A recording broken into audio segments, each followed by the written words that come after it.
morning, you are watching A News. I'm Baku and let's see the top stories shaping our world. Suspect in Colorado flamethrower attacked planned assault for over a year, FBI says. South Koreans vote for president in hope of restoring stability after martial law crisis. Baku and Ankara to sign new deal to boost oil gas production in Azerbaijan.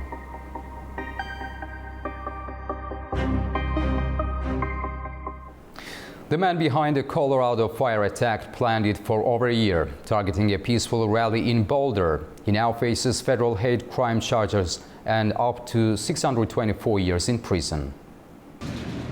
The suspect in the recent Colorado fire attack, Mohammed Sabri Soliman, meticulously planned the assault for over a year, according to the FBI. Soliman, a 45-year-old Egyptian national, targeted a peaceful rally in Boulder organised by Run for Their Lives, a group advocating for the release of Israeli hostages held in Gaza. Disguised as a gardener, he used a makeshift flamethrower and Molotov cocktails to injure 13 people.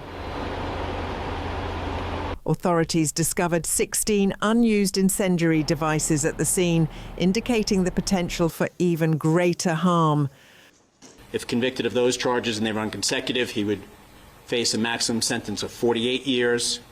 He's also charged with 16 other counts of attempted use of an incendiary device. And again, if convicted and if they run consecutive, the maximum on those counts would be 192 years. So 384 years on the attempted murder, 48 on the use of the Molotov cocktails, and then the attempted use would be 192 years. Soliman confessed to planning the attack for a year. Soliman entered the US legally in 2022 on a tourist visa, which expired in early 2023. Despite his visa overstay, he applied for asylum and was granted work authorization, which expired in March 2025. He faces multiple charges, including federal hate crimes and attempted murder, and is currently held on a $10 million bond. This incident has sparked national outrage and renewed discussions on immigration policies, and the rise of hate-driven violence in the US authorities continue to investigate, urging the public to provide any information related to the attack. The second round of peace talks between Russia and Ukraine took place at Istanbul's Çırağan Palace on Monday, hosted by Turkey. Turkish Foreign Minister Hakan Fidan led the talks, which ended after about an hour, but produced new proposals on prisoner exchanges and a possible ceasefire. Saygıdeğer katılımcılar. The second round of Russia-Ukraine peace talks took place at Istanbul's Çırağan Palace. The talks were led by Turkish Foreign Minister Hakan Fidan, joined by Intelligence Chief Ibrahim Kalin and the head of the General Staff. Russia's delegation was headed by President Putin's advisor Vladimir Medinsky, alongside senior defense and foreign ministry officials. Ukraine's team was led by Defense Minister Rustem Umerov, with top security and diplomatic figures. Opening the talks, Fidan said these discussions could shape the shared future of the region and the world. Fidan stressed the importance of regular talks to build trust and pointed to President Trump's commitment to peace as a fresh opportunity. By putting forth mutual problems and positions, it will be possible to reduce the differences of opinion and pave the way for peace. Our basic expectation is that the talks are productive, concrete progress is achieved in the shortest time, and the desired result is achieved. We believe America's belief and support for these talks are extremely important. Mr. Trump's determination to establish peace has opened a new window of opportunity. The main thing is to ensure a sustainable peace. Although the talks ended within an hour, they led to new steps. Ukraine's Defense Minister Rustem Umerov said both sides agreed to prioritize prisoner swaps based on specific groups: seriously wounded troops, young soldiers aged 18 to 25, and a large-scale return of fallen soldiers' remains. Ukraine also handed over a list of hundreds of deported children it wants returned from Russia. Umerov proposed holding the next round of talks between June 20th and 30th, calling it critical for moving the process forward. On the Russian side, lead negotiator Vladimir Medinsky said Moscow presented a detailed proposal to the Turkish side. It outlined a roadmap toward long-term peace and several ceasefire options. Medinsky also revealed that Russia offered a temporary ceasefire in certain frontline areas, which will be explored further by military officials from both sides. He also touched upon the prisoner exchange, informing that the largest prisoner swap since the start of the war could involve between 1,000 and 1,200 people. Turkish President Recep Tayyip Erdogan expressed his desire to host a meeting between Putin and Zelensky in Istanbul or Ankara, and even include US President Donald Trump. He said the goal is to make Turkey a centre for peace efforts after this round of negotiations. I would like to bring together both Mr. Vladimir Putin and Zelensky in Istanbul or Ankara in the same, and even take Mr. Trump with them. If they accept, I would like to come together with them in this meeting and thus turn Istanbul into a peace centre. We will take steps towards this after this last meeting. Ukrainian President Volodymyr Zelensky warned that if Russia turns the Istanbul talks into empty gestures, a stronger international response is needed. He called for coordinated G7 sanctions with full support from the US and other allies. As these negotiations continue, the world watches closely, hoping for concrete steps toward lasting peace. Russia has published a detailed ceasefire proposal known as the Istanbul Memorandum, outlining strict conditions for peace with Ukraine, but it's already drawing fierce rejection from Kiev and its allies. Key demands include a full Ukrainian military withdrawal from Russian-occupied regions like Donetsk, Luhansk, Zaporizhia and Kherson. Moscow also wants international recognition of Crimea and a ban on Ukraine joining NATO. Other terms include disbanding pro-Ukrainian militias, granting Russian-language official status, and restoring gas transit from Russia. The proposal presents Moscow's vision of peace, but with Kiev demanding full territorial sovereignty, it's unlikely to be accepted. Previously, we discussed the outcomes of the Russia-Ukraine talks held in Istanbul with Maryam Kinsurashvili, a strategic communications and security sector reform expert based in Tirana, Albania. Maryam shared her views on the peace talks and how the Ukrainian intelligence operation, codenamed Spiderweb, influenced the negotiation process. So I would say that nobody had overly optimistic expectations over this particular round of peace talks in Istanbul. And the main reason here is Russia. While Zelensky has taken the steps all along the way to achieve lasting and sustainable peace, he agreed to the Istanbul negotiations. He even came to Istanbul in hopes to meet Putin, who never showed up. He's sending the high-level delegations to Istanbul, and he's working towards the making steps at achieving this peace.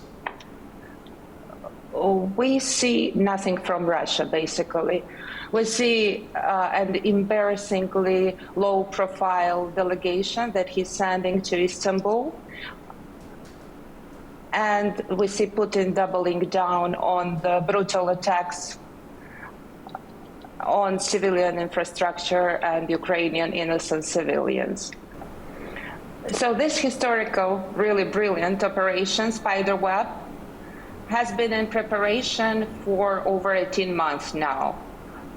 And I can say that it's been an amazing success strategically and tactically for Ukraine. However, I would not consider that the date was specifically prepared for the second round of negotiations in Istanbul.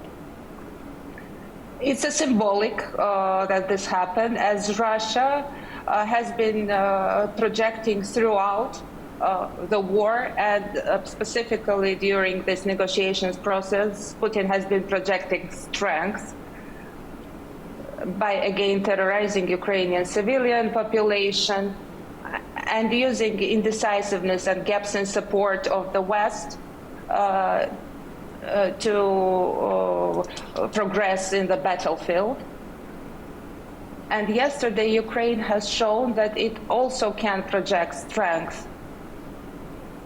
And it can also defend its civilians, because yesterday's attack was specifically targeting military targets, bomber jets that are aimed to deliver missiles that attack Ukrainian civilian population. So I would not call this escalation per se, as defending self-defense is not escalation. The one who has been escalated all along the way has always been Putin, and Ukraine has the right for self-defense. NATO leaders are facing renewed pressure to ramp up defense spending, with calls for a major increase ahead of a crucial gathering in Brussels later this week. NATO leaders from Eastern Europe, the Baltic states and the Nordic countries gathered in Vilnius to urgently discuss military spending and security challenges. Pressure has been mounting from the US for other states to pull their weight, and NATO chief Mark Rutte agrees, hoping member countries will agree on the increase to 5% of their GDP by 2032. I expect allies to demonstrate their enduring commitment to our collective defence by deciding to boost defence industrial production and increase defence investment. And this is purely, simply essential to our security. The war in Ukraine continues to reshape NATO's priorities, spotlighting the need for stronger military readiness and more investment in frontline capabilities. We are facing the most dangerous security environment in decades. Russia's war of aggression continues, terrorist threats persist. We are not at war, but we are not at peace either. So we must continue to strengthen our deterrence and defence. Later this week, NATO defence ministers will be back in Brussels. It will be one of the first major tests of Mark Rutte's leadership as he sits down with the US Defence Secretary, Pete Hegseth, and other allies. It's a chance for allies to decide how far they're willing to go. The question now, will NATO present a united front or reveal fractures over who pays the price for security? Well, a political shift is brewing in Central Europe days after a right-wing Eurosceptic won Poland's presidential race. Hungary is back in the spotlight. Its controversial Sovereignty Protection Act is raising fresh questions about foreign influence and the future of democracy in the region. Hungary says it's defending its democracy. Critics say it's doing the opposite.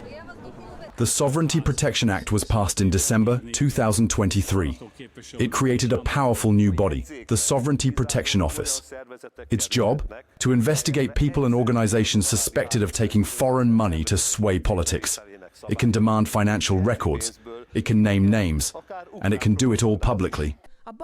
During election periods, parties and candidates are banned from accepting certain foreign donations. Breaking the law could mean criminal charges. Government officials call it a defense of national will. Democratic decision-making must reflect the will of the Hungarian people, the government said, not that of foreign powers or their proxies. Fidesz party leader Matej Kossis was more direct. We want to nettle left-wing journalists, fake civilians and dollar politicians, he said. But not everyone is convinced. In November, 31 NGOs challenged the law in Hungary's constitutional court. The court dismissed the case. Now, they're taking it to the European Court of Human Rights. Brussels isn't staying quiet either.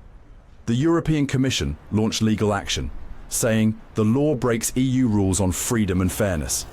The case is now in the hands of the European Court of Justice. Now, a new draft law is adding fuel to the fire.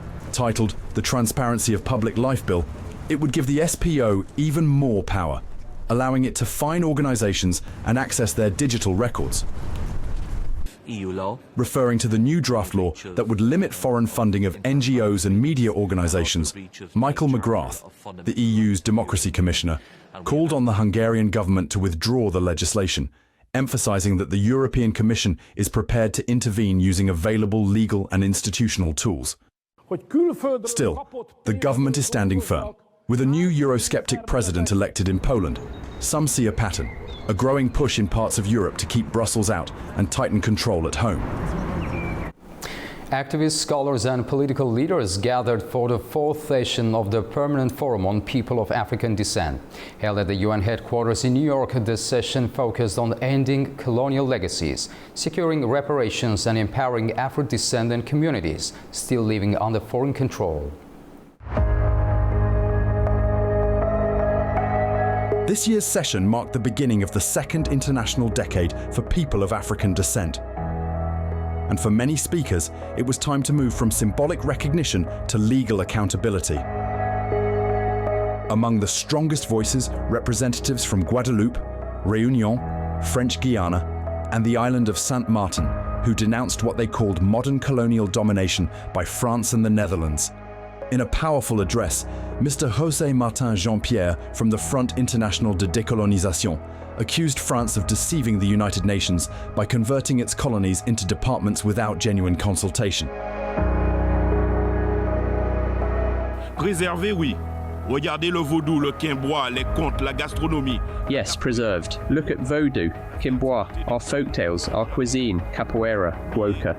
The creativity and fertility of our peoples never sleep. Denied by a West whose greatest mistake was to view itself as the sole and absolute mirror of civilization. The only form, the only model of humanity. Worse still, some base their own salvation on denying our very existence as a people, claiming the right to dissolve us, to absorb us, under the guise of integration. But to what end? Exclusion has been the only true mode of relation. It is true that the West has attempted to confront its own demons, but these battles are doomed to fail so long as they remain rooted in an imagination defined by domination. To rehumanize, we must repair, and we must complete the decolonization of those territories still under foreign rule. Il faut réparer et terminer la décolonisation des territoires encore sous domination. From Guadeloupe, Florent Ali Meril of the Union Populaire called on the international community to honor the pain and memory of enslaved ancestors by pushing for independence and reparatory justice. La Guadeloupe est un archipel aux nombreuses richesses. Guadeloupe is an archipelago, rich in resources, a land of culture and history. Yet behind every beauty lies a sorrow, a painful memory that we must never forget. Approximately 90% of our population descends from Africans who were forcibly deported and enslaved in the plantations of the past.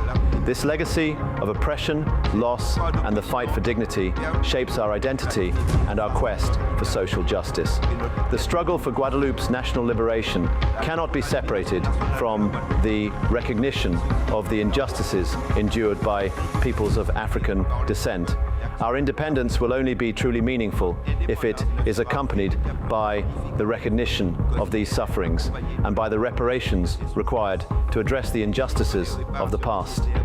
The path to self-determination must be paved with respect, remembrance, and reconciliation.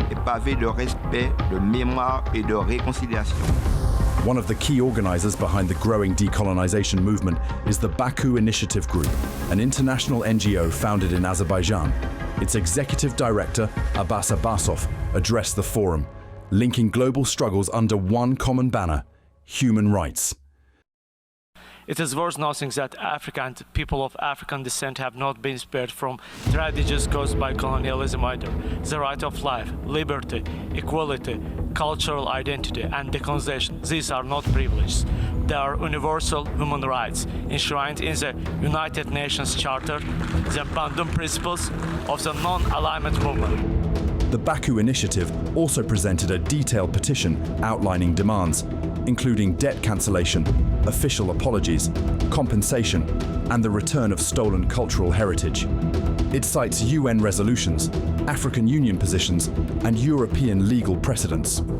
Elsewhere, groups like Ubuntu from Réunion and One Saint Martin Association accused France and the Netherlands of continuing colonial rule through modern legal and economic systems, describing the situation as injustice without end. For many speakers, education remains a battleground.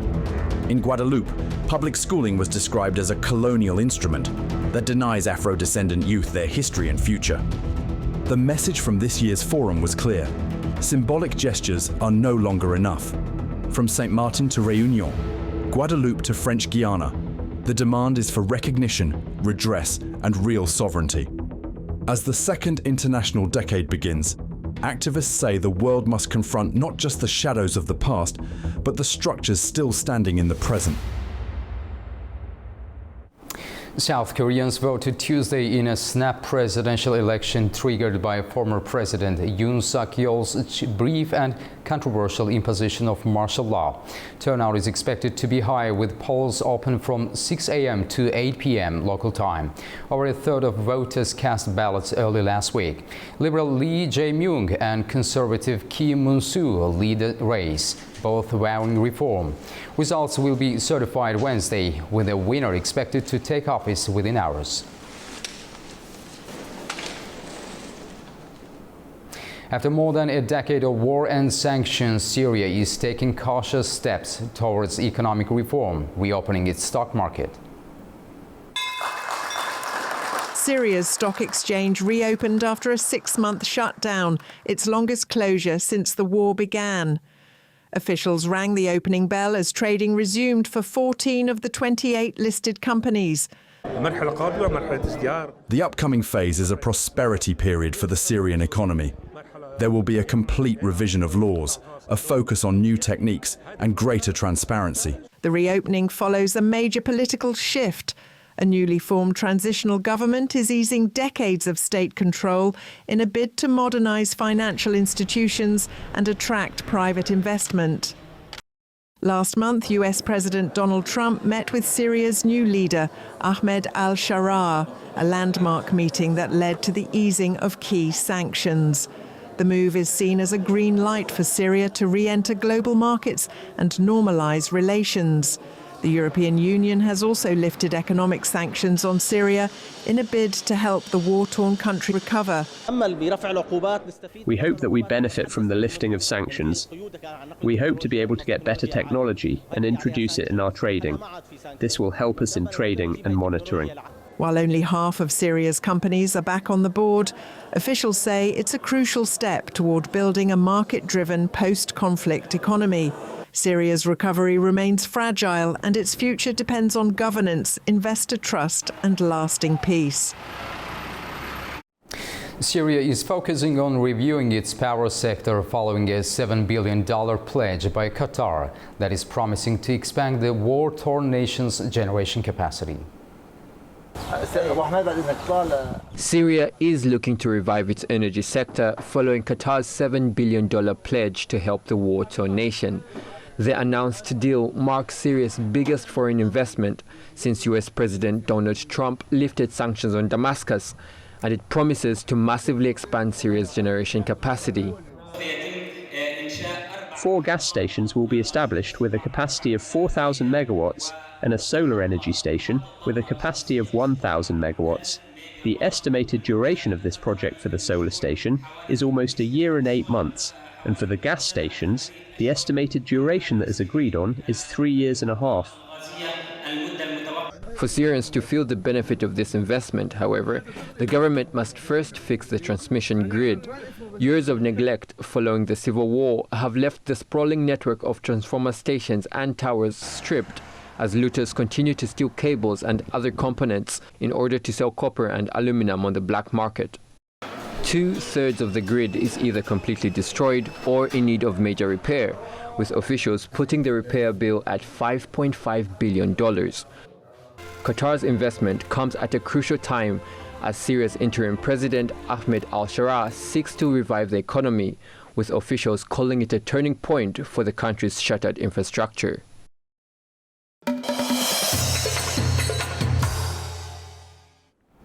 Ankara and Baku are deepening their strategic energy alliance with a landmark agreement to boost oil and gas production in Azerbaijan.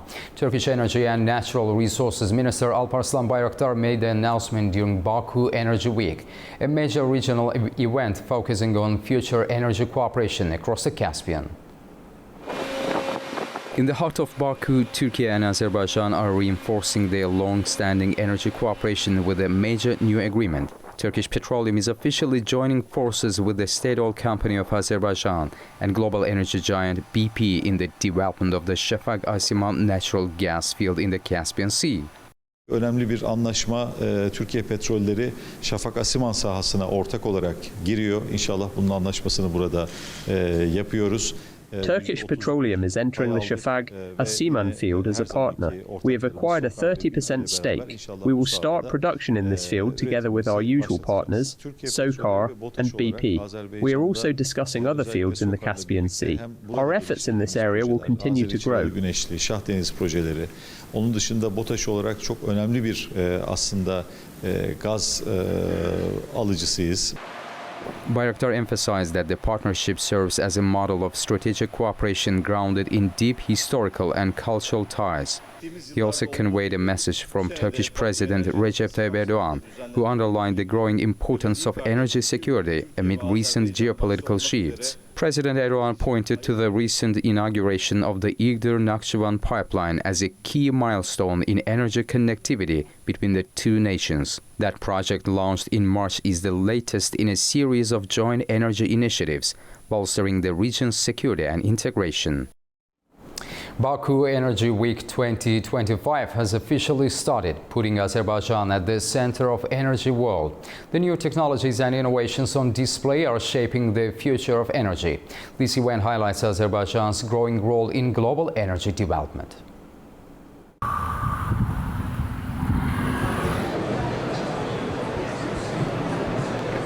Here inside the exhibition halls, the energy shift is real. AI-driven grids, hydrogen and next-gen renewables, once futuristic, now in action. Baku is a wearable, new ideas meet real infrastructure. Today, Baku leads the global energy talk with Baku Energy Week 2025, featuring two major exhibitions. Nearly 300 companies from more than 30 countries showcase new tech in oil, gas, green energy and digital solutions.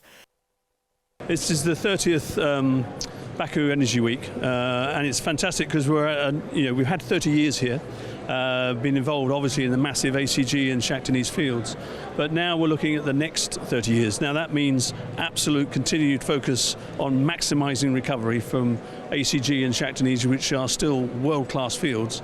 But now with the stability of the investment environment in the country and the work that we've been doing to reduce or improve the cost efficiency. The exhibitors include top energy and oil companies from around the world. This event supports energy production and export and also helps develop sustainable and efficient energy policies. Right now, big changes are happening to modernise the energy sector and promote green energy. Now we are doing the solar power investment, and we are going to do the offshore wind investment, and also we are doing the power grid study.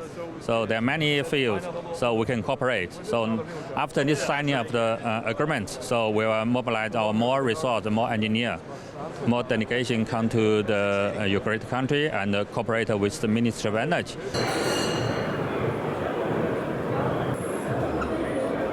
So far, it's generated more than 700 million kilowatt hour of clean energy, which is now being distributed to the national grid.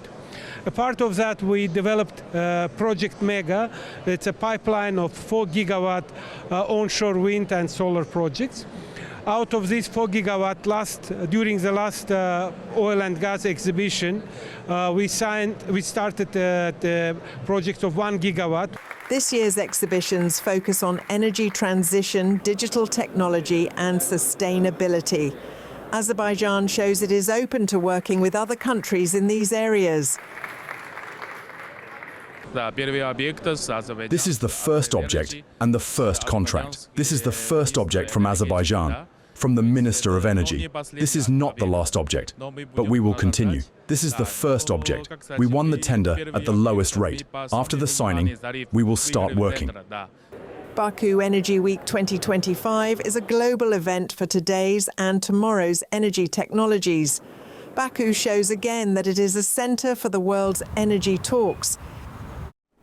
Azerbaijan's Laçın city today officially kicks off its tenure as the cultural capital of the Commonwealth of Independent States for 2025. Organized by Azerbaijan's Ministry of Culture in collaboration with the Special Representative Office of the President in the Laçın district, the event has brought together government officials, renowned artists, cultural collectives and media representatives from Azerbaijan and other CIS member states. This celebration follows the decision by the CIS Council for Humanitarian Cooperation, which on October the 8th, 2024, designated Laçın as the CIS cultural capital for this year. A News is proud to serve as the official broadcast partner of this event. Kazakhstan's economy grew strongly at the start of 2025, with GDP rising 6% in the first 4 months, up from 4.8% at the end of 2024, according to the International Monetary Fund. Growth was mainly driven by strong activity in services, transport, construction, manufacturing and the extractive industries. However, the IMF expects overall growth to slow to about 5% for the full year due to weaker performance from key trading partners and falling global oil prices. The economy is still supported by strong domestic demand, boosted by consumer lending and government spending, especially on public infrastructure. Still, the IMF warned of risks ahead, including slower global growth and oil price fluctuations. Now to Afghanistan, where economic ties with China are deepening as top officials in Kabul meet with the Chinese ambassador to expand cooperation in banking and finance. The talks come amid Beijing's broader efforts to stabilize the region and foster development. Tamim Bahis has more from Kabul. Afghanistan and China are strengthening their diplomatic and economic ties. In Kabul, the acting governor of Afghanistan's central bank, Nur Ahmad Agha, met with the Chinese ambassador Xiao Qing to discuss expanding cooperation in the financial and banking sectors. The meeting underscores China's growing engagement with the Taliban-led government. While China formally exchanged ambassadors with the de facto authorities in Kabul last year, momentum around economic cooperation has continued to build. Just last week, China hosted a trilateral meeting involving Pakistan and Afghanistan, bringing together the foreign ministers of both countries, in a move seen as part of Beijing's efforts to stabilize the region and promote a dialogue. During the talks in Kabul, Governor Nur Ahmad Agha described China as one of Afghanistan's most important neighbors. He highlighted the central bank's progress in engaging with international financial institutions and emphasized ongoing efforts to enhance banking services, support local investment, and expand access to financial tools nationwide. The Chinese ambassador reaffirmed China's commitment to Afghanistan's economic recovery. He said Beijing is ready to deepen bilateral cooperation and support long-term development, particularly in the financial sectors. As Afghanistan continues to face major economic challenges, the growing partnership with China may offer a vital lifeline. This is Tamim Bahis in Kabul for A News. We are done for now, but don't go far. Stay tuned for more and have a wonderful morning.